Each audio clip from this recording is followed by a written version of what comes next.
Thank you for tuning in to another edition of Chris Black's NJPW Report. I am your host, the natural Chris Black of the Saturday Night SlamCasters podcast, independent professional wrestler, and everybody's favorite narcissist. On today's show, I'm going to discuss everything that went down at the Best of the Super Juniors tournament, Night 3, that took place on November 20th, 2020. 6 matches as usual, let's get right to them. In the opening match, we have a rematch of Honma and Kojima taking on Gabriel Kidd and Yuji Nagata. Commentators stated that Nagata and Kojima were once young lions in the same system as well. Interesting. I would love to go back and do the history of the young lions and just learn a little bit more. I really enjoy their farm system. I think it's probably one of the best ones in the world. Just saying. Getting to the match, we have Kidd and Honma trying to outmuscle each other. Kidd seems more in control in this match thus far and is making quick tags to Nagata. He must have learned since the last match. Kojima and Kidd are back in the ring together. Nagata breaks a pin, which brings in Honma. Kidd fights off both men once Nagata is taken down. He tries to Billy Robinson butterfly suplex, but doesn't get it. Instead, he fell victim to the lariat once again and is pinned in 9 minutes flat. Like this match, Kidd got in some more offense. I know young lions aren't supposed to win, but I still believe that it could happen, so I'm always roped in. Someday I'll learn. Alright, getting to the tournament action. We have Uemura taking on El Desperado. Desperado rolls out of the ring before Uemura attacks him. He's seen what his other matches were, so he wasn't going to let that happen. Once back inside, Uemura does some good mat work, trying to work over El Desperado's arm. Uemura is tossed out of the ring, but brings the fight to El Desperado. But he outsmarts Uemura and tosses him back in the ring. He starts to work over Uemura's back and his legs. Uemura is not out yet. He rallies a nice little comeback, even putting on the Boston Crab before Desperado gets away.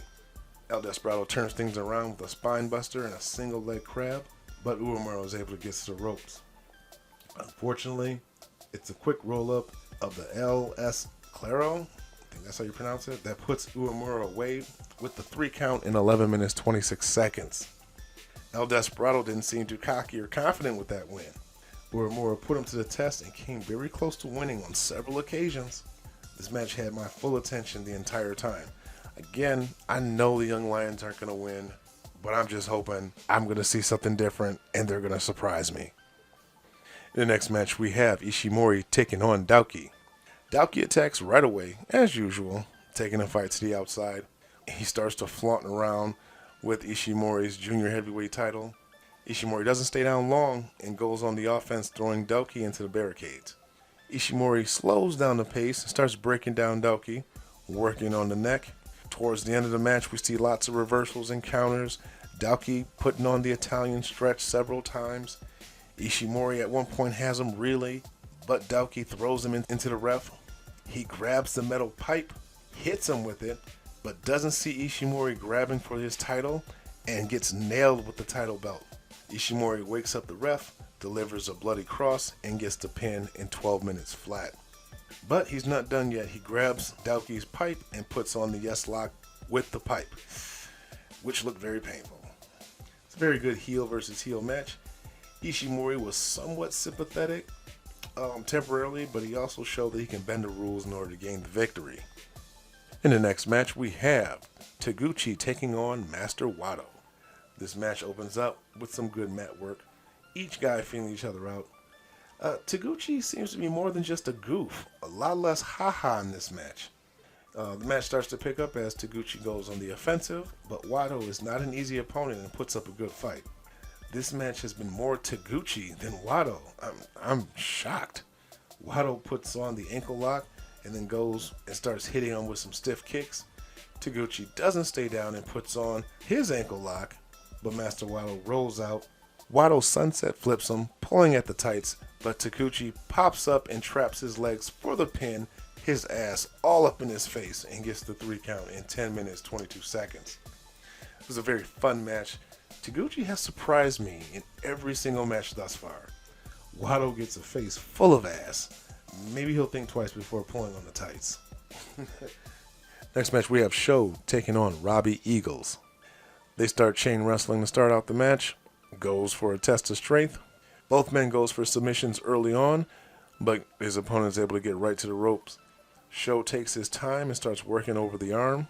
Robbie Eagles gains the advantage for a little bit after taking a risky dive to the outside and starts working over the leg of SHO. This match has a lot of high impact moves that look like they do a lot of damage. SHO delivers a last ride power breaker, which may have hurt his leg when he was delivering it. We get a hard strike exchange between these two, with Eagles coming out on top. In the end, Eagles hits the 450 splash onto the leg, locks on that Ron Miller special, and SHO, not able to make it to the ropes, is forced to tap out in 19 minutes 22 seconds. That's not the outcome I expected. Robbie Eagles was able to defeat my pick to win the whole damn tournament. Like I said, high impact match. Both guys gave it their all, but Eagles wanted it just a little more. In the main event, we have Takahashi taking on BUSHI. LIJ brothers are going to war in the main event. Each shows respect to each other, but they hold nothing back. Takahashi would love the opportunity to regain the junior heavyweight title, even if it means going through a brother. BUSHI becomes a lot more aggressive during this match, throwing Takahashi against the barricades and even chokes him with his shirt. BUSHI controls the pace of this match and has Takahashi at his mercy. Almost no offense from Takahashi at all in the beginning of this match. Finally, he finds an opening and starts dishing out some punishment to BUSHI. The first part of the match was all BUSHI. The second part of the match been mostly Takahashi, until a draping DDT on the apron takes Takahashi out. BUSHI goes for the MX, but is caught with the double knees. In the final part of the match, we get lots of back and forth action with a lot of close falls. And as we reach the 20-minute mark, both men are spent, trading forearms back and forth. Takahashi nails a time bomb for the win in 23 minutes 42 seconds. This was a fairly decent main event. Honestly, it was a bit anticlimactic, but as they worked towards the finish, there wasn't multiple attempts or a lot of kickouts of finishers, so I won't complain too much. It was a hard-fought match between faction brothers. So let's go over some points. We have Master Wato, Robbie Eagles, SHO, Taguchi, Ishimori, Takahashi, and El Desperado all tied with 2 points. We have BUSHI trailing with 2, and Uemura and DOUKI still haven't made it to the board yet. They sit at 0. But that'll do it, folks, for night 3 of the Best of the Super Juniors. If you are enjoying all of my reviews, be sure to hit that subscribe button, ring that notification bell, so you are notified every single time new episodes are posted. As always, you can give me a follow on all social media. Links are in the description. That'll take you to my Instagram, Facebook page, as well as my Twitter. While you're at it, don't forget to show the Saturday Night SlamCasters some love. Links are in the description. That'll take you to our podcasting host, Buzzsprout, as well as our Saturday Night SlamCasters YouTube channel, our Facebook page, and our Facebook group. That's going to do it for me today, folks. I will see you next time. Come get slammed.